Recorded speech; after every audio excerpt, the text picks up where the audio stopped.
ഏവർക്കും T channel അക്കാദമിയുടെ പുതിയ വീഡിയോയിലേക്ക് സ്വാഗതം. DLEDന്റെ അഡ്മിഷൻ നടപടികൾ എല്ലാ ജില്ലയിലും പുരോഗമിച്ചുകൊണ്ടിരിക്കുകയാണ്. ചില ജില്ലകളിൽ ഗവൺമെന്റ് എയ്ഡഡ് കോളേജുകളുടെയും സെൽഫ് ഫിനാൻസ് കോളേജുകളുടെയും അഡ്മിഷൻ നടപടികൾ പൂർത്തിയായിട്ടുണ്ട്. അഡ്മിഷൻ നേടിയ കുട്ടികൾ കോളേജിൽ പോയിട്ട് അഡ്മിഷൻ എടുത്ത് ക്ലാസ്സുകളൊക്കെ ആരംഭിച്ചിട്ടുണ്ട്. നിലവിൽ ചില ജില്ലകളുടെ സെൽഫ് ഫിനാൻസിന്റെ റാങ്ക് ലിസ്റ്റ് വരാനുണ്ട്, ചിലത് വന്നിട്ടുണ്ട്. അത് ഇന്റർവ്യൂ പ്രൊസീജിയറുകളൊക്കെ നടന്നുകൊണ്ടിരിക്കുകയാണ്. ഫിനാൻസ് കോളേജുകൾ റാങ്ക് ലിസ്റ്റ് വന്ന ജില്ലകളുടെ പേരും ഇന്റർവ്യൂ തീയതിയും അടങ്ങുന്ന ഒരു വീഡിയോ നമ്മുടെ ചാനലിൽ ഓൾറെഡി അപ്ലോഡ് ചെയ്തിട്ടുണ്ട്. സെൽഫ് ഫിനാൻസ് കോളേജുകളുടെ അഡ്മിഷൻ സമയത്ത് ഏതൊക്കെ സർട്ടിഫിക്കറ്റുകളാണ് വേണ്ടത് എന്നുള്ളത് ആ വീഡിയോയുടെ ലാസ്റ്റ് ഭാഗത്തായിട്ട് കൊടുത്തിട്ടുണ്ട്. ഈ വീഡിയോയിൽ നമ്മൾ കുറേ അധികം കാര്യങ്ങൾ ചർച്ച ചെയ്യുന്നുണ്ട്. നമുക്ക് ഓരോരോ കാര്യങ്ങളിലേക്ക് കടക്കാം. ആദ്യം തന്നെ ഗവൺമെന്റ് എയ്ഡഡ് കോളേജുകളുടെ റാങ്ക് ലിസ്റ്റിനകത്ത് വെയിറ്റിംഗ് ലിസ്റ്റിനകത്ത് വന്നിട്ടും അഡ്മിഷൻ ലഭിക്കാത്ത കുട്ടികൾക്ക് ഇനി അവസരം ലഭിക്കുമോ? സെൽഫ് ഫിനാൻസ് കോളേജുകളുടെ വെയിറ്റിംഗ് ലിസ്റ്റിനകത്ത് വന്നിട്ടും അഡ്മിഷൻ ലഭിക്കാത്ത കുട്ടികൾക്ക് ഇനി ഒരു അവസരം ലഭിക്കുമോ? ഗവൺമെന്റ് എയ്ഡഡ് കോളേജുകളുടെയോ അല്ലെങ്കിൽ സെൽഫ് ഫിനാൻസ് കോളേജുകളുടെയോ വെയിറ്റിംഗ് ലിസ്റ്റിനകത്തോ മെയിൻ ലിസ്റ്റിനകത്തോ ഉൾപ്പെടാത്ത കുട്ടികൾക്ക് ഇനി എങ്ങനെയാണ്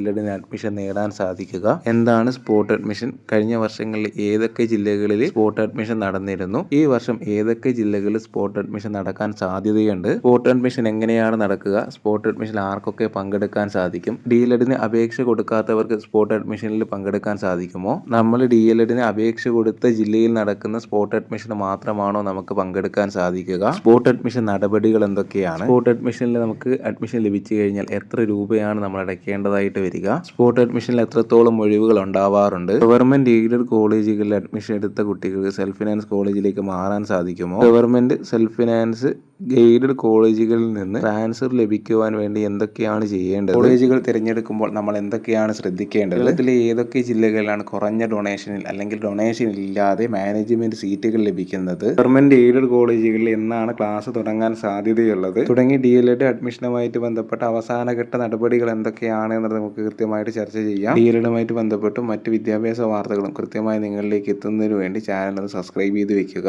സ്പോട്ട് അഡ്മിഷനുമായിട്ട് ബന്ധപ്പെട്ട എല്ലാ കാര്യങ്ങളും നമ്മുടെ ചാനലിലൂടെ അറിയിക്കുന്നതാണ്. അവ കൃത്യമായി നിങ്ങളിലേക്ക് എത്തുവാൻ വേണ്ടി ചാനൽ സബ്സ്ക്രൈബ് ചെയ്ത് വെക്കുന്നത് നല്ലതാണ്. സ്പോട്ട് അഡ്മിഷൻ നടക്കുന്ന സ്ഥലം, നടക്കുന്ന തീയതി തുടങ്ങിയ എല്ലാ കാര്യങ്ങളും നമ്മുടെ ചാനലിലൂടെ അറിയിക്കുന്നതായിരിക്കും. ആദ്യം തന്നെ നമുക്ക് ഗവൺമെന്റ് എയ്ഡഡ് കോളേജുകളുടെയോ സെൽഫ് ഫിനാൻസ് കോളേജുകളുടെയോ വെയിറ്റിംഗ് ലിസ്റ്റിനകത്ത് ഉൾപ്പെട്ടിട്ടും അഡ്മിഷൻ ലഭിക്കാതെ പോയവർക്ക് ഇനി എന്താണ് സാധ്യതകൾ എന്നുള്ളത് നോക്കാം. ഗവൺമെന്റ് എയ്ഡഡ് കോളേജുകളിലെ റാങ്ക് ലിസ്റ്റിനകത്ത് ഉൾപ്പെട്ട് ഇന്റർവ്യൂ അറ്റൻഡ് ചെയ്ത ചില കുട്ടികൾ നേരിട്ട് കോളേജിൽ പോയി അഡ്മിഷൻ എടുക്കാത്ത സാഹചര്യങ്ങൾ ഉണ്ടാവാറുണ്ട്. അങ്ങനെ ചേരാതിരിക്കാനുള്ള പ്രധാന കാരണം എന്ന് പറയുന്നത് യാത്രാ ബുദ്ധിമുട്ട് തന്നെയാണ്. കോളേജിൽ നിന്ന് കൃത്യമായിട്ട് പോയി വരാൻ പറ്റാവുന്ന ദൂരമല്ലാത്തവര് ഹോസ്റ്റലിൽ നിന്ന് പഠിക്കേണ്ട സാഹചര്യമൊക്കെ വരുന്ന സമയത്ത് അവർ അഡ്മിഷൻ എടുക്കാതെ വരും. അല്ലെങ്കിൽ മറ്റെന്തെങ്കിലും പേഴ്സണൽ റീസൺ കൊണ്ടൊക്കെ അഡ്മിഷൻ എടുക്കാതെ കുട്ടികൾ തിരിച്ചു വരാറുണ്ട്. ഇങ്ങനെ വരുന്ന ഒഴിവുകളിൽ വെയിറ്റിംഗ് ലിസ്റ്റിന് തൊട്ടടുത്തുള്ള കുട്ടികളെയാണ് പരിഗണിക്കാറുള്ളത്. വെയിറ്റിംഗ് ലിസ്റ്റിനകത്ത് തൊട്ടടുത്തുള്ള കുട്ടികളെ ഫോൺ മുഖേനയോ അല്ലെങ്കിൽ ഇന്റർവ്യൂ കാർഡ് മുഖേനയോ നിങ്ങൾ തിരഞ്ഞെടുക്കപ്പെട്ടതായിട്ടുള്ള കാര്യം അറിയിക്കും. അങ്ങനെയുള്ള സാഹചര്യത്തിൽ DDO ഓഫീസിൽ നേരിട്ടെത്തി ഒഴിവുള്ള കോളേജിൽ നിങ്ങൾക്ക് അഡ്മിഷൻ എടുക്കാവുന്നതാണ്. ഈ ഒരു രീതിയിൽ നിങ്ങൾക്ക് അഡ്മിഷൻ ലഭിക്കാം. അതുകൂടാതെ സെക്കൻഡറി അലോട്ട്മെന്റ് എന്നുള്ള രീതിയിൽ പല ജില്ലകളിലും രണ്ടാമത് അലോട്ട്മെന്റ് വരാറുണ്ട്. കുറഞ്ഞ ഒഴിവുകളാണെങ്കിൽ മാത്രമാണ് അവർ ഇന്റർവ്യൂ കാർഡ് അയച്ച് അടുത്ത കുട്ടികളെ വിളിക്കുക. കൂടുതൽ ഒഴിവുകൾ ഉണ്ടെങ്കിൽ അവർ രണ്ടാമത് അലോട്ട്മെന്റ് ഇറക്കുന്നതാണ്. കഴിഞ്ഞ വർഷം പല ജില്ലകളിലും സെക്കൻഡറി അലോട്ട്മെന്റ് അതേപോലെ തേർഡ് അലോട്ട്മെന്റുകൾ നടന്നിട്ടുണ്ട്. സെക്കൻഡറി അലോട്ട്മെന്റ് ആണെങ്കിലും തേർഡ് അലോട്ട്മെന്റ് ആണെങ്കിലും അതിന് ഒരു മെയിൻ ലിസ്റ്റും അതേപോലെ വെയിറ്റിംഗ് ലിസ്റ്റും ഉണ്ടാവും. അതിനകത്തുനിന്ന് മുന്നേത്തെ പോലെ തന്നെയാണ് കുട്ടികളെ തിരഞ്ഞെടുക്കുന്നത്. കഴിഞ്ഞ വർഷം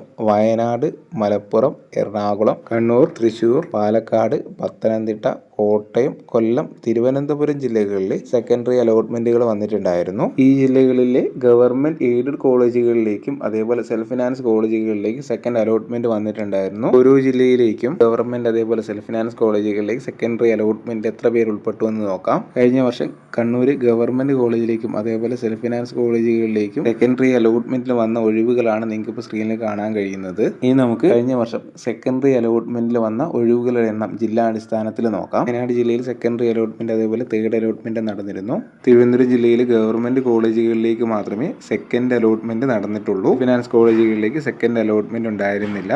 കാസർഗോഡ്, കോഴിക്കോട്, ഇടുക്കി, ആലപ്പുഴ, പാലക്കാട്, തൃശ്ശൂർ ജില്ലകളിലെ സെക്കൻഡറി അലോട്ട്മെന്റിന്റെ ഡീറ്റെയിൽസ് ഒന്നും നിലവിൽ കിട്ടിയിട്ടില്ല. ഒരു ജില്ലയിൽ സെക്കൻഡറി അലോട്ട്മെന്റ് ഉണ്ടായിരുന്നു എന്നാണ് അറിയാൻ സാധിച്ചത്. എറണാകുളം, മലപ്പുറം, കൊല്ലം, പത്തനംതിട്ട ജില്ലകളിൽ വെയിറ്റിംഗ് ലിസ്റ്റിലുള്ള കുട്ടികളെ പരിഗണിക്കുകയാണ് ചെയ്തത്. അല്ലാതെ സെപ്പറേറ്റ് ആയിട്ട് സെക്കൻഡറി നമുക്ക് കഴിഞ്ഞ വർഷം ഏതൊക്കെ ജില്ലകളാണ് ആർക്കൊക്കെയാണ് സ്പോട്ട് അഡ്മിഷനിൽ പങ്കെടുക്കാൻ സാധിക്കുക? സ്പോട്ട് അഡ്മിഷനിൽ പങ്കെടുക്കുമ്പോൾ നമ്മൾ എന്തൊക്കെ രേഖകളാണ് ഹാജരാക്കേണ്ടത്? നമ്മൾ അപേക്ഷ കൊടുത്ത ജില്ലയിൽ നടക്കുന്ന സ്പോട്ട് അഡ്മിഷനിൽ മാത്രമാണ് മാത്രമാണോ നമുക്ക് പങ്കെടുക്കാൻ സാധിക്കുക? സ്പോട്ട് അഡ്മിഷനിൽ എന്തൊക്കെ കാര്യങ്ങൾ പരിഗണിച്ചാണ് അഡ്മിഷൻ നൽകുന്നത്? റാങ്ക് ലിസ്റ്റിനകത്ത് ഉൾപ്പെട്ടിട്ടും ഇന്റർവ്യൂവിന് പങ്കെടുക്കാൻ പറ്റാത്തവർക്കും, വെയിറ്റിംഗ് ലിസ്റ്റിൽ ഉൾപ്പെട്ടവർക്കും അല്ലെങ്കിൽ സപ്ലിമെന്റ് ലിസ്റ്റിൽ ഉൾപ്പെട്ടവർക്കും എന്തെങ്കിലും പരിഗണന സ്പോട്ട് അഡ്മിഷൻ ലഭിക്കാറുണ്ടോ? സ്പോട്ട് അഡ്മിഷനിൽ നമുക്ക് അഡ്മിഷൻ ലഭിച്ചു കഴിഞ്ഞാൽ എത്ര രൂപയാണ് നാം ഫീസായി അടയ്ക്കേണ്ടി വരിക? വർഷം ഏതൊക്കെ ജില്ലകളിൽ സ്പോട്ട് അഡ്മിഷൻ നടക്കാൻ സാധ്യതയുണ്ട് എന്നുള്ള കാര്യവും നമുക്ക് പരിശോധിക്കാം. DLEDന്റെ ഗവൺമെന്റ് അതേപോലെ സെൽഫ് ഫിനാൻസ് ഇന്റർവ്യൂ കഴിഞ്ഞതിന് ശേഷം കൂടുതൽ ഒഴിവുകൾ റിപ്പോർട്ട് ചെയ്യുകയാണെങ്കിൽ ആ ഒഴിവുകൾ നികത്താൻ വേണ്ടിയിട്ടാണ് സ്പോട്ട് അഡ്മിഷനുകൾ നടക്കുന്നത്.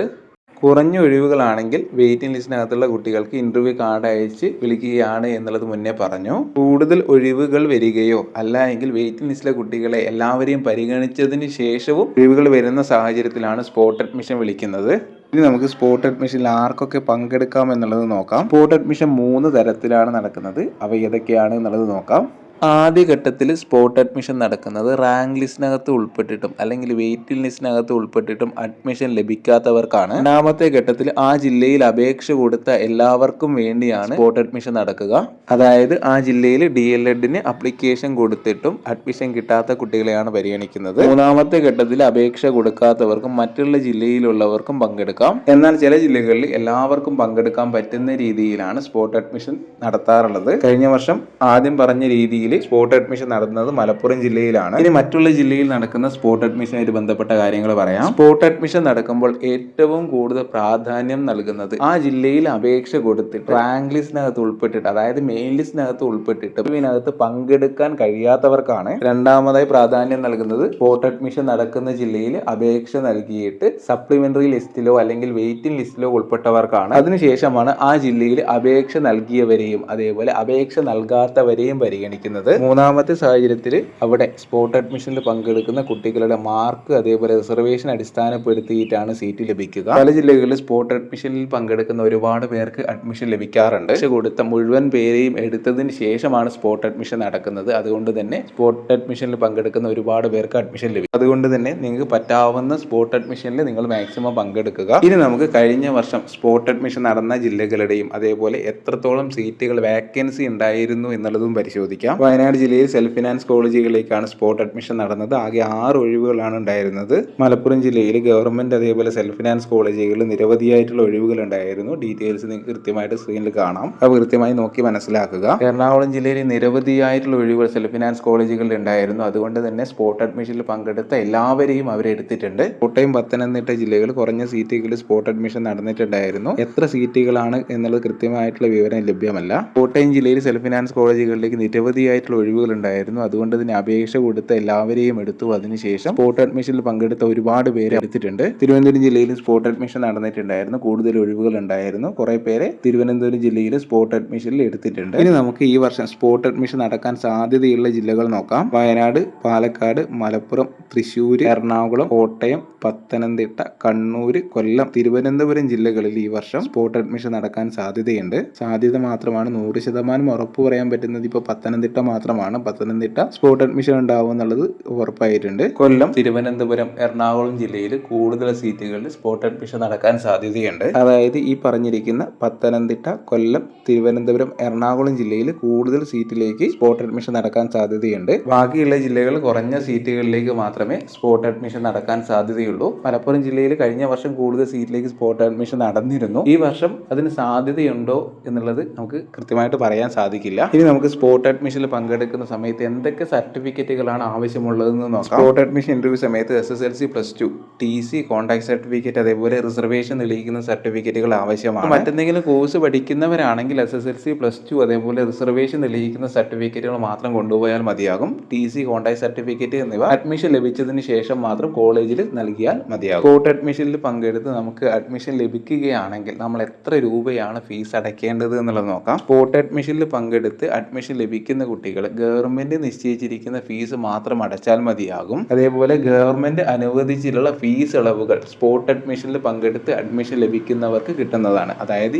ഗ്രാന്റ് ഒക്കെ സ്പോട്ട് അഡ്മിഷനിൽ പങ്കെടുത്ത് അഡ്മിഷൻ ലഭിക്കുന്ന കുട്ടികൾക്ക് കിട്ടുന്നതാണ്. ഗവൺമെന്റ് എയ്ഡഡ് കോളേജുകളിലോ അല്ലെങ്കിൽ സെൽഫ് ഫിനാൻസ് കോളേജുകളിലോ അഡ്മിഷൻ ലഭിച്ച കുട്ടികൾക്ക് മറ്റു കോളേജുകളിലേക്ക് ട്രാൻസ്ഫർ ലഭിക്കാൻ എന്താണ് ചെയ്യേണ്ടത് എന്നുള്ളത് നോക്കാം. ഇന്റർവ്യൂ സമയത്ത് നിങ്ങൾക്ക് അടുത്തുള്ള കോളേജിൽ ഒഴിവില്ലാത്തത് കാരണമായിരിക്കാം നിങ്ങൾ ദൂരെയുള്ള കോളേജിൽ അഡ്മിഷൻ അഡ്മിഷൻ എടുത്തിരിക്കുന്നത്. അങ്ങനെയുള്ള സാഹചര്യത്തിൽ നിങ്ങളുടെ തൊട്ടടുത്തുള്ള കോളേജിൽ ഒഴിവുകൾ ഉണ്ടെങ്കിൽ നിങ്ങൾക്ക് അങ്ങോട്ടേക്ക് ട്രാൻസ്ഫർ മേടിക്കാനുള്ള ഒരു ഓപ്ഷൻ ഉണ്ട്. അതിനായി നിങ്ങൾ ഏത് കോളേജിലാണോ അഡ്മിഷൻ എടുത്തിരിക്കുന്നത് ആ കോളേജിൽ അഡ്മിഷൻ എടുക്കുന്ന സമയത്ത് തന്നെ അപേക്ഷ കൊടുക്കണം. ആ അപേക്ഷ DDO ഓഫീസിലേക്ക് കൈമാറുകയാണ് ചെയ്യുന്നത്. ഒഴിവ് വരുന്നതിനനുസരിച്ചിട്ട് നിങ്ങൾക്ക് ഏത് കോളേജിലാണോ നിങ്ങൾ കൊടുത്തത് അവിടെ ട്രാൻസ്ഫർ ലഭിക്കുന്നതാണ്. അതിന് നിങ്ങൾ ഏത് കോളേജിലേക്കാണോ ട്രാൻസ്ഫർ കൊടുക്കുന്നത് ആ കോളേജിൽ ഒഴിവുണ്ടെന്ന് നിങ്ങൾ ഉറപ്പുവരുത്തണം. അല്ല എങ്കിൽ നിങ്ങൾക്ക് ട്രാൻസ്ഫർ ലഭിക്കില്ല. പിന്നെയുള്ള ഒരു ഓപ്ഷൻ എന്ന് പറയുന്നത് മ്യൂച്വൽ ട്രാൻസ്ഫർ ആണ്. മ്യൂച്വൽ ട്രാൻസ്ഫർ എന്ന് പറയുന്നത് നിങ്ങൾക്ക് ഏത് കോളേജിലേക്കാണോ ട്രാൻസ്ഫർ വേണ്ടത് ആ കോളേജിൽ നിന്ന് നിങ്ങളിപ്പോൾ അഡ്മിഷൻ എടുത്തിരിക്കുന്ന കോളേജിലേക്ക് ഒരു കുട്ടി ട്രാൻസ്ഫർ ആയിട്ട് വരാൻ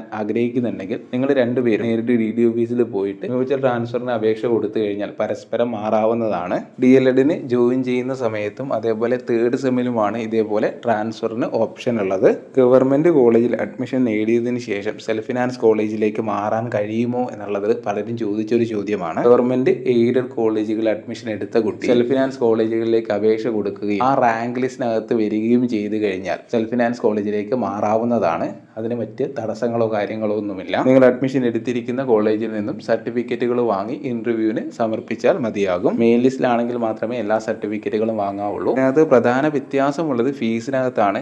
ഗവൺമെന്റ് സീറ്റുകളിൽ 6000 രൂപയാണ് ഫീസ് വരുന്നതെങ്കിൽ സെൽഫ് ഫിനാൻസ് കോളേജിലേക്ക് മെറിറ്റ് സീറ്റിൽ 2 വർഷത്തേക്ക് 60,000 രൂപ ഫീസ് വരും. വലിയൊരു വ്യത്യാസം അവ തമ്മിലുണ്ട്. അവ നിങ്ങൾ കൃത്യമായിട്ട് മനസ്സിലാക്കി ഉചിതമായ തീരുമാനങ്ങൾ നിങ്ങൾ എടുക്കുക. പിന്നെ ഒരുപാട് പേര് ചോദിച്ചൊരു ചോദ്യമാണ് ഡൊണേഷൻ ഇല്ലാത്ത കോളേജുകൾ ഏതൊക്കെ ജില്ലയിലാണ് എന്നുള്ളത്. കേരളത്തിലെ വിവിധ ജില്ലകളിൽ ഇപ്പോൾ ഡൊണേഷൻ ഇല്ലാത്ത സീറ്റുകൾ ലഭ്യമാണ്. കാരണം അഡ്മിഷൻ നടപടികൾ ഓൾമോസ്റ്റ് കംപ്ലീറ്റ് ആവാറായി, ക്ലാസ്സുകൾ തുടങ്ങാറായി. അതുകൊണ്ട് പല കോളേജ് ഡൊണേഷൻ ഒഴിവാക്കിയിട്ടുണ്ട്. ഒരു വാട്സാപ്പ് ഗ്രൂപ്പ് ഉണ്ട്, അതിനകത്ത് കൃത്യമായിട്ട് ഈ ഒരു ഡീറ്റെയിൽസ് അപ്ഡേറ്റ് ചെയ്താണ്. അതിൻ്റെ ലിങ്ക് കമന്റ് ബോക്സിൽ കൊടുക്കും. കോളേജുകൾ തിരഞ്ഞെടുക്കുമ്പോൾ കൃത്യമായിട്ട് ടീച്ചിങ് പ്രാക്ടീസ് അതേപോലെ ക്ലാസ്സുകൾ നടക്കുന്ന കോളേജാണോ എന്നുള്ളത് ശ്രദ്ധിക്കണം. NCTE അംഗീകാരമുള്ള കോളേജുകളാണോ എന്നുള്ളത് പരിശോധിക്കണം. NCTE അംഗീകാരമില്ലാത്ത കോളേജ് ആകുന്ന സമയത്ത് CTET എക്സാമിനൊക്കെ ബുദ്ധിമുട്ട് നേരിടാറുണ്ട്. അതേപോലെ കേന്ദ്ര സർക്കാരിന് കീഴിലെ എക്സാമുകൾ എഴുതുന്ന സമയത്ത് അഥവാ ടീച്ചിങ് എക്സാം എഴുതുന്ന സമയത്തും ബുദ്ധിമുട്ടുകൾ വരാറുണ്ട്. ഓരോ കോളേജിലെയും വിജയ ശതമാനം കൃത്യമായിട്ട് മനസ്സിലാക്കുന്നത് നല്ലതായിരിക്കും. ഇത്രയും കാര്യങ്ങളാണ് പ്രധാനമായിട്ട് DLED കോളേജ് സെലക്ട് ചെയ്യുന്ന സമയത്ത് ശ്രദ്ധിക്കേണ്ടത്. ഇതിനകത്ത് എന്തെങ്കിലും കാര്യങ്ങൾ വിട്ടുപോയിട്ടുണ്ടെങ്കിൽ കമന്റ് ബോക്സിൽ സൂചിപ്പിച്ചു കഴിഞ്ഞാൽ അതിന് കൃത്യമായി മറുപടി നൽകുന്നതാണ്. ബോർഡ് അഡ്മിഷനുമായിട്ട് ബന്ധപ്പെട്ട കാര്യങ്ങൾ കൃത്യമായി ചാനലിലൂടെ അറിയിക്കുന്നതാണ്. DLEDുമായിട്ട് ബന്ധപ്പെട്ട എല്ലാ സംശയങ്ങളും കൃത്യമായിട്ട് മനസ്സിലാക്കാൻ വേണ്ടി ഈ ചാനൽ സബ്സ്ക്രൈബ് ചെയ്ത് വെക്കുക.